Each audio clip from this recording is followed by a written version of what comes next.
Hello, everyone. Welcome to another episode of the Defying the Status Quo podcast, where we help companies empower women. And boy, do we have an empowering woman on our show today. Retired Lieutenant Colonel Christine Mao was the first female, and in fact, for about 2 years, the only female to fly the F-35, which most of us would agree is pretty much an invisible jet. So I call her Wonder Woman when I refer to her. She is that's right. Amazing.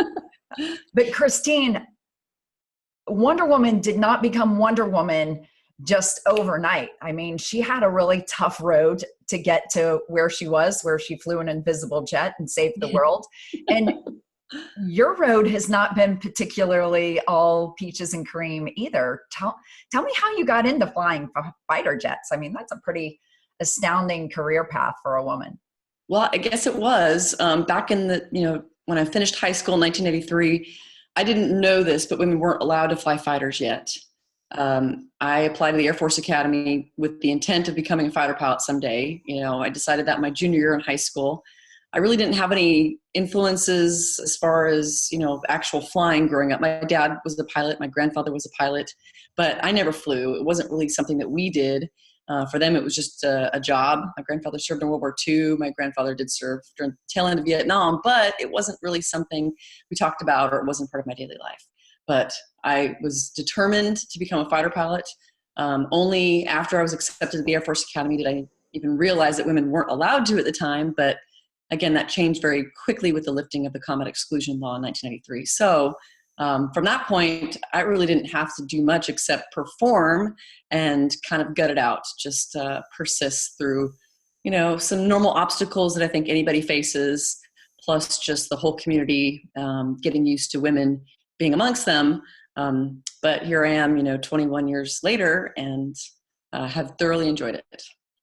Well, you glazed over some things that I actually want to talk about here for a minute, because I know there's some pretty rich stories in there. What's the normal community becoming accustomed to women being in their ranks and being fighter pilots? What did that look like for you? That's a tough one. It's difficult to say. Everybody's experience was slightly different. Each community has its own personality. When I say each community, each MDS, so kind of a major weapon system, whether it's an F-15, F-16, F-15C, or the A-10. Everybody had a different kind of flavor to the community. I chose the F-15E, which was what I had always wanted to fly. And there were a few women before me, both pilots and WIZZOs. WIZZOs are the backseaters. And so by the time I entered the community in 2000, late 1999 and 2000, they had a few. No one was particularly pleased for the sake of change. It was always kind of very much a locker room, all men mentality. So there were a few things that obviously had to change, just keeping it professional and all that. So some folks were pretty resistant to it. Some folks, I don't really know why. I call them the old dinosaurs. So there was definitely a vocal minority of old dinosaurs that didn't like me for the sake of my gender. So my kind of mantra all along was, keep your head, down, focus on the, getting better. You're only competing with yourself. And people will see you for how you perform. So I think, after a little while, and I heard this from one of those old dinosaurs many, many years later, probably 15 years later, he says, "Grinder, you are almost a fighter pilot." And this was like 15 years later. And he was saying that because I'm a woman. And he was just one of those guys that didn't like women because, I don't know, he liked his old fraternity of just men. And that's okay. Most folks got over it really quickly because, again, the jet doesn't care whether you're a dude or a chick. The jet just cares how you perform. And the dudes on the ground or the dudes in the air, whomever that you're fighting against or supporting, they don't care who's flying that airplane. They just care they do their job exceptionally well. So if you kind of stick to the mentality, just focus on the prize, kind of stay focused on the mission, and don't worry about all what everybody else thinks about things, you will succeed. Well, I heard you say something there that I really want to make sure that our audience wrote down and took note of, because I think it's especially a difficulty for women, and obviously you've mastered this, is that you keep your head down and you compete with yourself. And I think that that's a really important thing to think about, is that all you're doing is trying to improve yourself. You're not trying to beat men. You're not trying to beat other women. You're just trying to be the best fighter pilot and the best protector of our country and our way of life that you can possibly be. And I think that's really admirable. And I think that that's something that, as women, if we're going to succeed in life in general, and especially in a fairly male dominated industry or world, it's something that we need to be aware of, is that we're trying to be better than the woman that we were yesterday. Right. I think that's what I was grasping out of what you were saying. And I think that, especially as my daughter's learning to fly now, that's important for her to hear, is that you just be better than you were yesterday. And it's something, you remember how it was when you first soloed, and I don't know, maybe you soloed in an F-15, but that very first time that you do that, it pulls something out of you that's pretty remarkable. I soloed in a T-37 way back in the day. And I remember, starting pilot training, I was very intimidated because I just didn't know many women who had done that. There were no other women there except for my friend Lucky, who was 6 months or a few months behind me. And, not that really mattered. I was there to fly. I was there to fly planes. So, but it was pretty intimidating because there were some guys that were already private pilots, who were already instructors, who had experience, and they all seemed to have this confidence, which may have been feigned confidence and bravado, whatever. But everybody just felt, well, yeah, I belong. This is where I belong. This is where I'm supposed to be. And I didn't necessarily have that feeling, but I was determined to be amongst this society and this club, if you will, of fighter pilots. So once I kind of got over that and realized I'm no different than anybody else, and that took a very long time to finally realize that everybody here is in the same boat. What am I so worried about? I got over it. And again, I stopped worrying about what everybody else was like or what they thought. And I just worried about me and making me better each flight.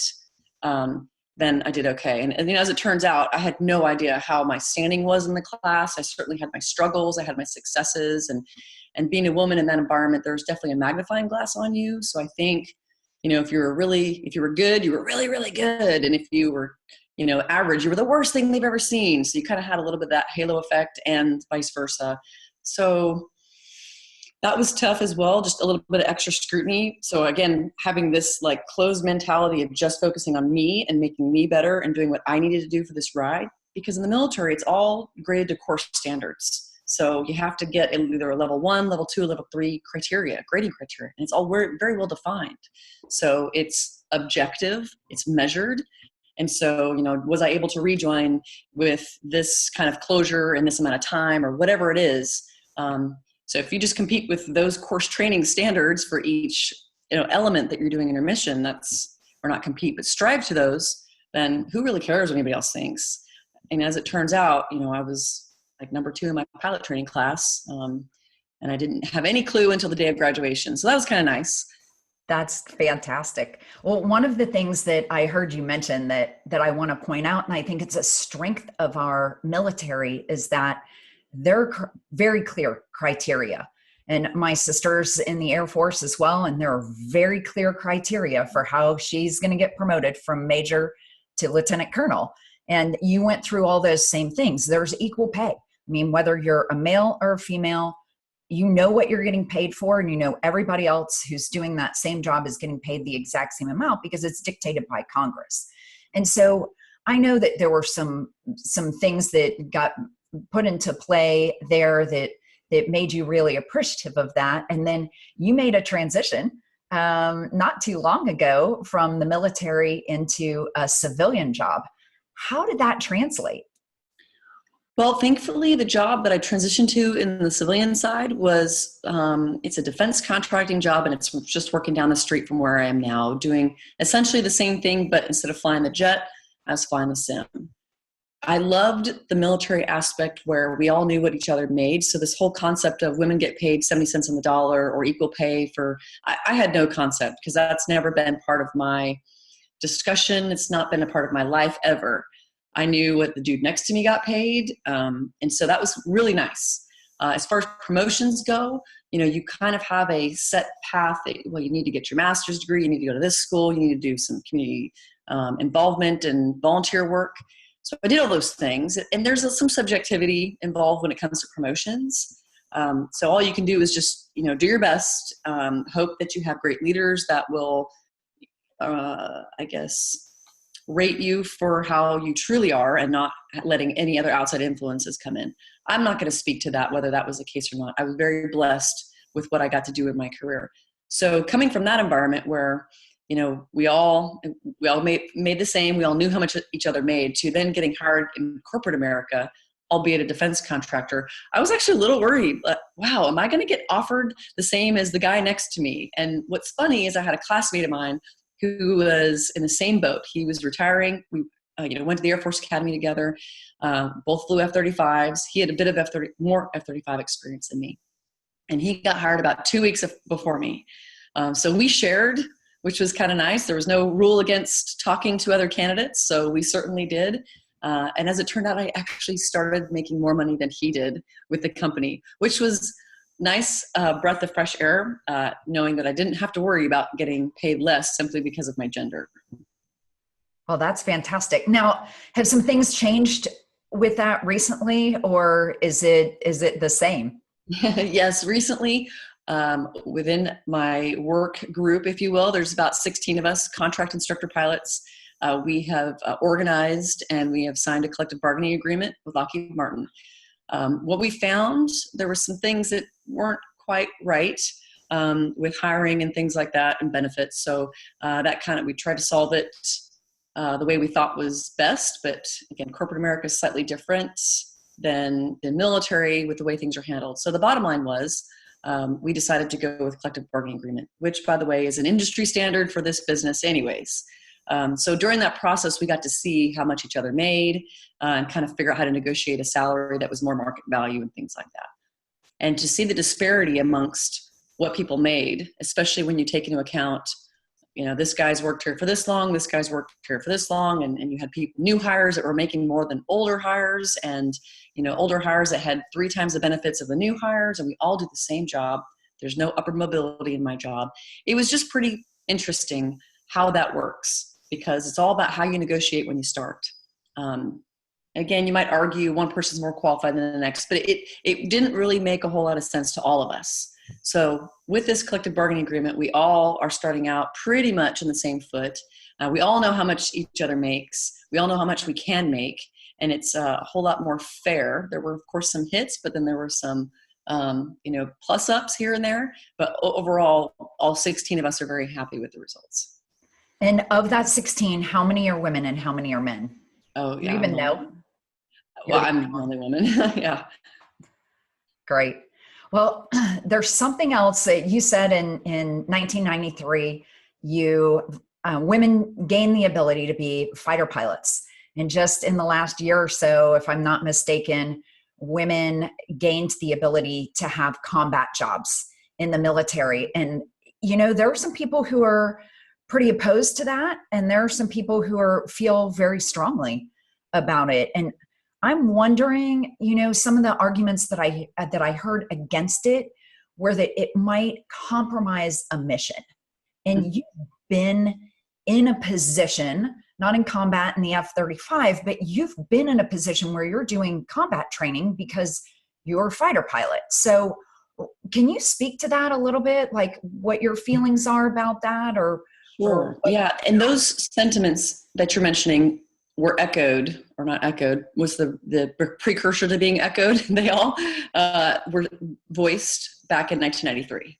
So these are the same concerns people have voiced before they eliminated the combat exclusion law to allow women to fly in combat. So it's interesting that the argument really hasn't changed. There's a little bit more of the physical factor, although people argued, oh, women can't handle flying fighters. They don't have the physical strength or the endurance, which was baloney as well. So it's interesting to hear the same arguments that folks had against women flying fighters to now against women flying, it's not flying, ground combat jobs. So that was what was lifted, is for women to fight in a ground combat job. What's interesting is that women have been essentially doing that for years. There's a lot of books out there of women who were either translators or whatever function. They're part of the female engagement teams that were with the Army or the Marines on the ground. And they were essentially traveling in convoys, carrying a gun, fighting bad guys. So they weren't part of infantry. They were attached to an infantry unit. But it's very interesting that women have essentially been doing that for a little while, although not officially. And so now we finally lifted it.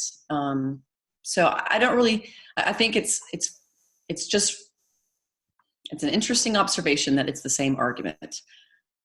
I don't know how it would be in that unit. I don't think it would be as big of a deal as a lot of folks make it out to be.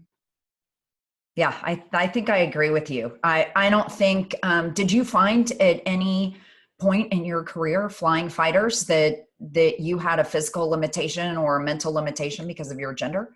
No way. Absolutely not. No way. No physical whatsoever. I'll tell you that I was a lot stronger than some of the guys I flew with. But even, as far as endurance goes, fine. People would say women are so emotional. How can you make these decisions? I think that overall, and I've talked to many folks about this, that women are a little bit more discerning with decisions and tend to be less impulsive overall. And I say that, kind of with bated breath, because it's not to say that women are less aggressive, because I certainly feel, I put the knife between my teeth and things to the floor, and I feel very aggressive in, combat, or whether I'm training for combat. So I don't want folks to tie less impulsive to less aggressive, because those two are totally separate things. But no, I never felt any limitations at all. Although folks express them, but then when after time that they saw that, oh, that's really not an issue.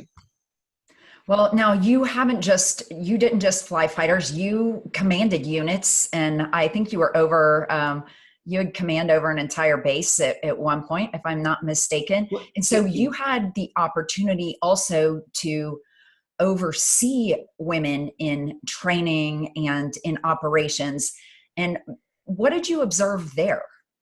So I was a squadron commander back at Seymour Johnson Air Force Base. It was the Operations Support Squadron. So pretty much all the support assets that go into a flying base, the airfield management, the intelligence, the weather, there were a lot of different functions, weapons and tactics, I could go on.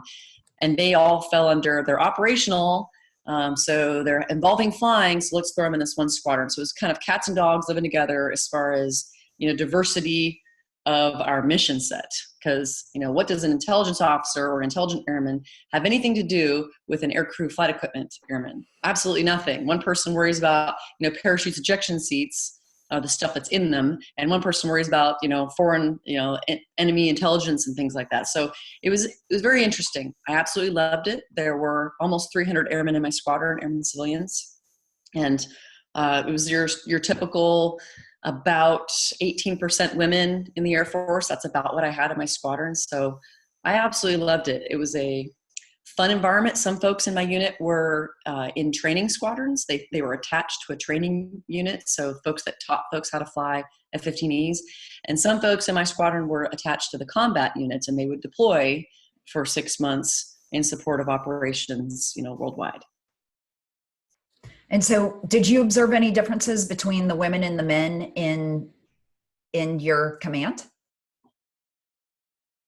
I don't think so. I say I don't think so because overall probably no. But when you take smaller demographics like the younger airmen, when you're dealing with a group of 18-year-olds, you're going to see a little bit more differences than you will dealing with a group of 30-year-olds. Of different genders. So, there was certainly, men and women mature at different rates. There were a few differences, but all to be, expected as far as getting the mission done. Absolutely not. Everybody did the JOB, and it wasn't like, oh, well, there's the woman or there's the whatever it is. There was none of that. Everybody did the mission equally and worked equally across the board. Personnel, as a squadron commander, you deal with a lot of personnel issues. People get in trouble. You also get to reward people for doing good jobs. And so amongst those two demographics, it was the same. It was the equal number of what you might expect of men and women, doing well and not doing so well. And, I've observed that women bring something unique to the table. And I think you talked about it. And I know our audience heard because you were pretty pretty outspoken about the difference between impulsiveness and aggression. But are there any other characteristics that you feel like women probably bring to the table that don't naturally happen with men without training? That's a tough one to say. Speaking from a fighter background, they teach you, they try to, pilot train, they break you down to build you up, to mold you into who they want you to be. So in pilot training and then learning to fly the F-15E, learning to fly the F-35, it's very standardized because the military has to have a standardized product. That's another big difference between civilian flying and military flying. Civilian flying, depending on the program, you need another ride before your solo? Okay, well, we'll give you another hour, 2, 3, 4, whatever it's going to take. In the military, if you're not up to snuff when it's ready, then you bust that ride. You get another ride, which is potentially an elimination ride, and then you're gone. There may be a couple more here and there, but still, it's a very regimented program. So we try to build fighter pilots that all have the same capabilities. It's not look the same or think the same. It's just who have a set baseline of capabilities so that we can confidently send them to war and know that they're going to do the JOB. So I love that. Yeah. Well, let's switch gears a little bit here, because I could talk to you all day about becoming a pilot and being a pilot and what you did. I just have such an admiration for your JOB that you've Thanks, done. Renee. And thank you for your service, your extended service to our country. Not very many pilots in the Air Force stay for 20 years. And I really appreciate that service that you gave to our country. Thanks. So we're talking about helping companies empower women. So now that you've been out for a year or so and you've been in the civilian world, what do you see happening in companies, in the one that you're working with or some of the others around, that companies are doing or could do to make it maybe not easier for women to do their job, but really to bring their A game? Because that's the important thing here, right? Is empowering women to bring their A game to work and really contribute at a meaningful level to whatever the company's mission is. And I'd love your thoughts on that. Well, I think that whether that's corporate America or the military, it all comes down to good leadership, right? Setting an atmosphere, a climate that is accepting of everyone and gives equal opportunities to everybody. I had that in the military, whether people liked it or not, because it was congressionally mandated. So that was kind of nice. I think, my current employer, it's great. It's just really kind of an extension of the military. I work with the same guys. So it's really feels like home, because I'm working with the same people, and then I'm teaching fighter pilots, and I really love that. So I don't really have much to say about my small little working group, but I think I'm very blessed to have a group of guys and work in an environment that is accepting of all. Our climate is good. There's no weirdness with a woman being there, even though I think probably in my building of a couple hundred employees, all defense contractors, it's probably very similar ratio of men to women. So less than 20%, if I had to guess. So I don't even notice it anymore, because that's just been my reality for the last 25 years. So it doesn't bother me one bit. I think, though, that having strong leadership that ensures that everybody gets an equal shot. Lockheed Martin has a female CEO who's pretty awesome, so that's kind of nice. Not that really is a super huge influencer, but I think it is a passive influencer, if that makes sense, because sometimes you can't really change the way one person thinks. But we've chosen good leaders amongst the community or in our company that have kind of spread out and spread that accepting climate, if you will. So that's really the biggest thing, is just having a good climate where everybody's treated equally and fairly, regardless of what color their skin is or what their gender is. Well, so what I'm hearing you say is that the military promotes a really good culture of equality and of being accepting of people, no matter what their skin color or ethnicity or gender is. And kind of the secret that I'm taking away from this is that if companies want to infuse their leadership with that kind of culture to be accepting and more equal, is that they should hire veterans. That seems like a logical choice, because these people have been long trained to support women in job roles as if they were equal to men because they are equal to men in many, many ways. And so I think that I think that's a great solution. And that's my takeaway from listening to you today. I'm a little bit partial to veterans. I know a lot of companies actually focus on that, hiring veterans because they prefer it. I know some companies are dead set against it because they're worried of PTSD or someone's going to snap. I've heard the whole gamut. So I am a big fan of companies that hire veterans because you're going to get hard workers who are really dedicated, generally speaking, who are going to get the job done regardless of what obstacles. I mean, think about the obstacles that people have faced, the combat. I've been deployed 5 times in my career, and neither one of those was easy. Being away from your family for 6 months, living in the desert, walking on pebbles every day, having to take showers in a Cadillac with many other women and bad water pressure, 2 minutes. And as a 36-year-old woman, it was no fun. But you don't even worry about that stuff. You just kind of keep going on because you got a mission to do. So just being able to focus on the mission, the grit, the persistence to get it done. I think just the dedication to something larger than yourself speaks volumes about a human. So I'm big partial to veterans. Well, me too. Well, I'm going to thank you once again. I know you have clear skies outside and there's an airplane calling your name. Yes. So I am not going to keep you any longer today, but thank you so much, Christine, for being on the Defying the Status Quo podcast. You have definitely done it. There's nothing status quo about you. Thank you so much, Wonder Woman, for joining us today. Thanks, Renee. I'll catch you later. Okay.